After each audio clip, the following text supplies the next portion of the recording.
पुणी अमानवीय घटना सामना को आसी।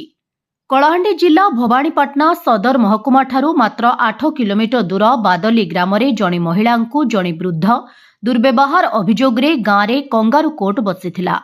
कंगारू कोर्ट निष्पत्ति अनुजाई लंडा करी चप्पल माड़ ओह्लाइवा वीडियो भाइराल हेबा एठी आलोड़न सृष्टि करिछि। हेले पुलिस पाखरे किछि खबर नाही। सूचना अनुसार बादली गाँव वार्ड नंबर 13 चंचरापड़ा गत 7 तारीख दिन महिला जनक पानी आनिबाकू जाइथिबा बेले सेतेबेले सेही गाँवर जणे वृद्ध तांको दुर्व्यवहार करथिले। एहा नै से परिवार लोकंक पाखरे अभियोग करिबा परे परिवार लोक ग्रामवासी को जणाइथिले। एनै लक्ष्मी पूजा मंडपरे कंगारू कोर्ट बसिथिला। कंगारू कोर्ट रे निष्पत्ति अनुजाई वृद्धंकु लंडा करा जाई चप्पल माळ पिंधाई गाँव रे बुलाइथिले। एथिरे लोक प्रतिनिधि भी सामिल होइथिले। कंगारू कोर्टर निष्पत्ति को विरोध करी थाना को जाई पारु नाहंती। गाँव रे लोक प्रतिनिधि पतिआर थिबारु घटना को चपाइबा उद्यम हेउथिबा अभियोग हेउछि।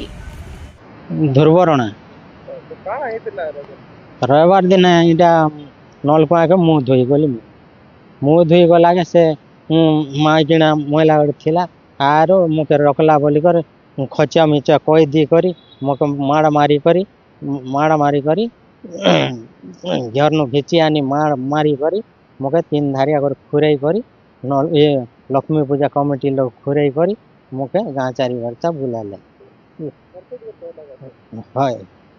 लड़के लेडीज घर के जाई करी कहला कही करी से मैंने धाई आसी गेड़ा बाड़ी कर पीट मार कर घिचीनी करी घर में घिचीनी करी ये मैंने 3 धारिया घर खुराले हेने भी निकर मारले आर अत्याचार कर मुड़र बाल खुराले आर कोला लगाले चप्पल माला उलाले।